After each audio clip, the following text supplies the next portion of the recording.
آمد مصطفیٰ صلی اللہ تعالی علیہ وسلم سے 1000 سال پہلے کا واقعہ ہے۔ طبع اول حمیری جو یمن کا بادشاہ تھا، اس نے ایک خط لکھا مصطفیٰ کریم علیہ الصلوۃ والسلام کی بارگاہ میں۔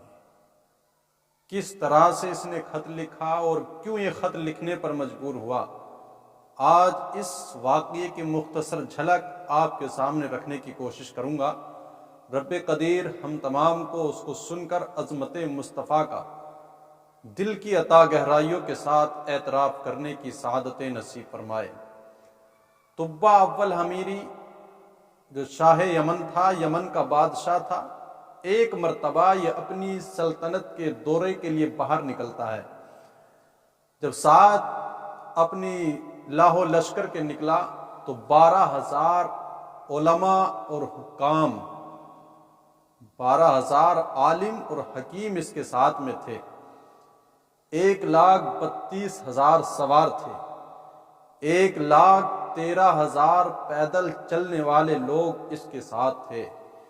اتنے پروٹوکول، اتنے اعجاز، اتنی تکریم کے ساتھ یہ اپنی سلطنت کے دورے کے لیے باہر نکلا۔ جس طرف اس کا لشکر گزرتا تھا، لوگ جوک در جوک اس کو دیکھنے کے لیے، نظارے کے لیے جمع ہو جاتے تھے۔ لوگوں کی بھیڑ لگ جاتی تھی جدھر سے اس کا لشکر گزرتا تھا۔ اس چیز سے اس کا پروٹوکول اور بڑھتا تھا۔ آج بھی ہم دیکھتے ہیں کسی بستی، کسی گاؤں میں اگر کوئی بڑی پارٹی کا نیتا آ جاتا ہے جس کے ساتھ گاڑیوں کی بڑی لمبی لائن ہوتی ہے تو لوگوں کے دل محبوط ہو جاتے ہیں اس کو دیکھ کر کے، واقعی بڑی پہنچ والا ہے، بڑی پاور والا ہے، ووٹ اب کے اسی کو دینا ہے۔ تو کسی کے ساتھ بھیڑ کو دیکھ کر اس کے پروٹوکول کا اندازہ لگا لیا جاتا ہے۔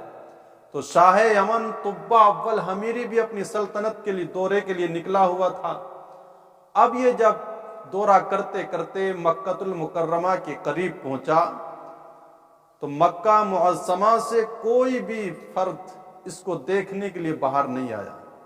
اب تک جہاں جاتا تھا لوگوں کی بھیڑ لگتی تھی، لیکن شہر مکہ سے کوئی اس کو دیکھنے کے لیے نہیں آیا۔ جب اس نے دیکھا کہ ہم جہاں جاتے ہیں لوگوں کی بھیڑ لگ جاتی ہے، مجمع اکٹھا ہو جاتا، آج ہمیں دیکھنے کوئی نہیں آیا، تو بادشاہ کو بڑی حیرانی ہوئی۔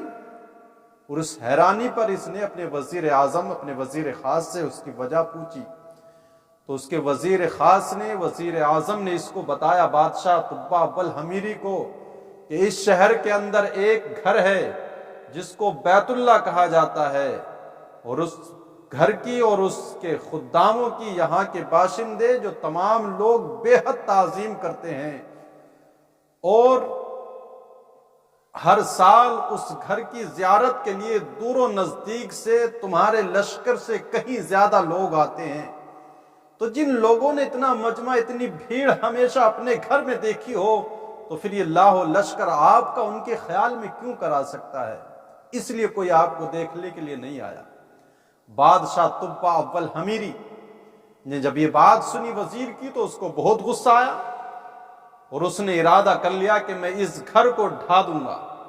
اس گھر کو کھدوا دوں گا اور یہاں کے خادموں کو قتل کروا دوں گا۔ بادشاہ کی زبان سے الفاظ نکلنے تھے کہ عذاب الہی اس کے اوپر نازل ہوتا ہے، اس کے کانوں، اس کی ناک، آنکھ کے ذریعے خون بہنا شروع ہو جاتا ہے، مادہ بہنے لگتا ہے۔ اب پھر حکیموں اور ڈاکٹروں کو علاج کے لیے بلایا جاتا ہے، لیکن کوئی فائدہ نہیں ہوتا ہے۔ ایک دن شام کا وقت تھا، ہمراہی علماء جو 22,000 علماء حکام اس کے ساتھ تھے، ان میں سے ایک عالم ربانی شام کے وقت اس کے پاس تشریف لائے، اور آپ نے جب آ کر دیکھا اس کی حالت کو تو آپ نے ارشاد فرمایا بادشاہ وقت کہ آپ نے کوئی بری نیت، برا ارادہ تو نہیں کیا ہے؟ آپ نے دیکھ کر کے کہا تھا یہ مرض آسمانی ہے، علاج زمینی ہو رہا ہے، تو فائدہ کیسے ہوگا؟ تو بادشاہ سے جب کہا کہ آپ نے جو کوئی بری نیت، برا ارادہ کیا اس سے توبہ کر لیجئے، بادشاہ نے اتنا سنتے ہی فوراً دل میں خانہ کعبہ کو ڈھانے کی اور وہاں کے خادموں کو قتل کرنے کی جو نیت کی تھی اس سے توبہ کر لی۔ توبہ کرتے ہی وہ خون بہنا بند ہو جاتا ہے، بادشاہ کو صحت یابی ملی، تو اب بادشاہ نے صحت یابی کی خوشی میں مکے کے ہر ایک باشندے کے لیے 7 اشرفیاں اور 7 ریشمی جوڑے نظر کیے۔ خانے کعبہ پر اس نے ایک ریشمی غلاف چڑھوایا۔ اب بادشاہ یہاں سے دورہ کرتے ہوئے پھر شہر رسول مدینہ منورہ کی طرف چلتا ہے۔ جب مدینہ منورہ پہنچا تو اس کے ساتھ میں جو علماء تھے، جو کتب سماوی آسمانی کتابوں کے عالم تھے، جنہوں نے ان کتابوں کے اندر مصطفیٰ کریم علیہ السلام کی تعریف، آپ کے اوصاف، آپ کی صفتیں پڑھی تھیں، انہوں نے شہر رسول مدینہ منورہ میں جب پہنچے، جو اس وقت یثرب کہا جاتا تھا، تو انہوں نے وہاں کی زمین کو سونگا، وہاں کی کنکریوں کو دیکھا، تو انہوں نے اس سرزمین کو اس کے مطابق پایا جو کتب آسمانی میں انہوں نے مصطفیٰ کریم کے اوصاف پڑھے تھے۔ اب انہوں نے باہم عہد کر لیا، ہم یہی مر جائیں گے لیکن اس سرزمین کو نہیں چھوڑیں گے، اس لیے کہ اگر ہماری قسمت نے یاوری کی تو زندگی میں کبھی نہ کبھی جب آخری نبی ہجرت فرما کر یہاں آئیں گے تو آپ کے دیدار سے ہم بھی مشرف ہو جائیں گے، آپ کی صحبت کا فیض ہمیں ملے گا، اور اگر زندگی نے اتنی وفا نہ بھی کی تو کبھی ہماری قبروں پر ان کے قدموں میں لگی جوتیوں سے اڑنے والی خاک ہماری قبروں پر پڑے گی جو ہماری نجات کے لیے کافی ہوگی۔ جب بادشاہ تبع اول حمیری نے علماء ربانیین کے اس عہد کو دیکھا تو اب انہوں نے ان علماء کے رہنے کے لیے مکانات تیار کرائے، 400 مکان بنائے گئے، اور جو عالم ربانی کا مکان تھا اس کے پاس میں 1-2 منزلہ مکان اور تیار کرایا اس نے، اور وصیت کی کہ اگر نبی آخر الزماں صلی اللہ تعالی علیہ وسلم ہجرت فرما کر آئیں گے تو یہی مکان ان کی قیام گاہ ہوگی۔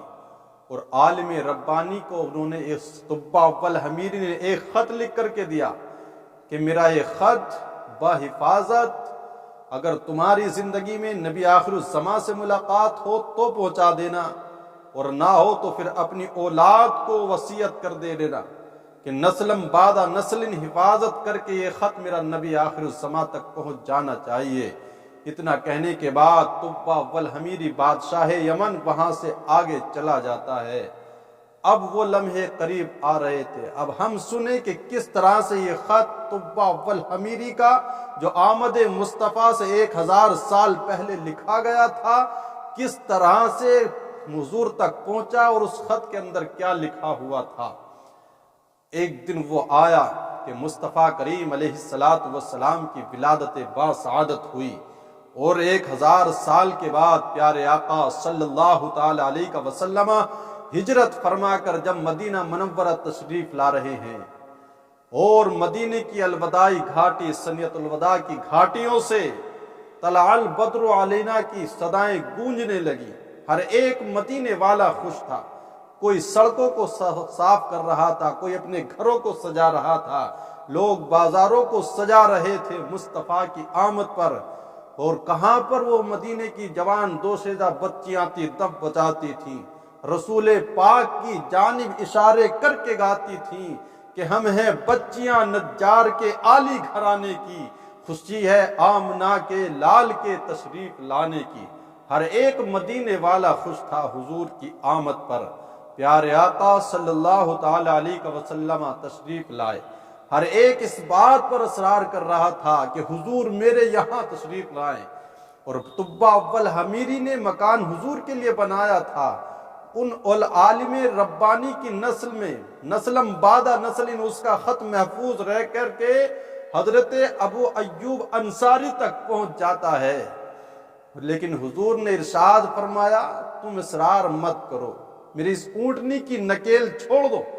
جس جگہ یہ ٹھہر جائے گی بیٹھ جائے گی وہیں پر میں آرام کروں گا۔ نکیل کو چھوڑ دیا گیا، اونٹنی چل کر کے اسی ابو ایوب انصاری رضی اللہ تعالی عنہ کے مکان پر پہنچی، اور وہیں جا کر کے ٹھہر جاتی ہے۔ اب وہ خط جو ابو ایوب انصاری تک پہنچا تھا، اس وقت آپ کے غلام خاص ابو لیلہ کی تحویل میں وہ خط تھا۔ ہر ایک خوش تھا، مدینہ معطر تھا، اور حضرت ابو ایوب انصاری کا آنگن مہک رہا تھا، وہ خوشی میں گا رہے تھے، امروز شاہ شاہ مہماں سدست ہمارا، جبریل باملائک درباں سدست ہمارا۔ لوگوں آج دیکھو شاہوں کا شاہ آج ہمارے گھر کا مہمان بنا ہوا ہے، اور یہ دیکھو جبریل بھی تمام فرشتوں کے ساتھ ہمارے گھر کا پہرا دے رہا ہے۔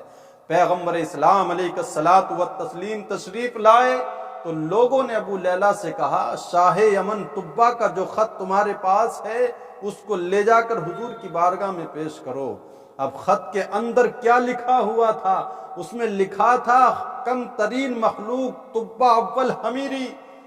مصطفیٰ کریم شفیع المذنبین سید المرسلین صلی اللہ تعالی علیہ وسلم کی بارگاہ میں، اور لکھا اما بعد کے بعد اس نے، میں آپ کے ایمان لاتا ہوں آپ کے اوپر، آپ پر جو کتاب نازل ہوگی اس پر بھی ایمان لاتا ہوں، آپ کی آمد سے پہلے ہی میں آپ کے دین پر ہوں، آپ قیامت میں مجھے فراموش نہ کرنا، میں آپ کی آمد سے پہلے ہی آپ کے ساتھ بیعت کرتا ہوں۔ حضور کے پاس ابو لیلہ اس خط کو لے کر کے جب پہنچے تو حضور نے فرمایا، تم ابو لیلہ ہو؟ جب اتنا سنا تو حیران رہنے گئے، اور حضور نے فرمایا، لاؤ وہ خط جو 1000 سال سے تمہارے پاس تک پہنچا ہے طبا اول حمیری کا۔ حضور نے جب اس کو پڑھا تو پھر کہا، ہمارے صالح بھائی طبا کے لیے آفرین و شاباش۔ کیا خوش قسمت تھا وہ انسان جس کے لیے مصطفیٰ کریم شاباشی دے رہے ہیں۔ پتہ لگا میرے آقا کریم صلی اللہ تعالی علیہ وسلم کا ہر دور میں چرچا رہا، ہر دور میں لوگ جو خوش قسمت تھے مصطفیٰ سے فیض پاتے رہے،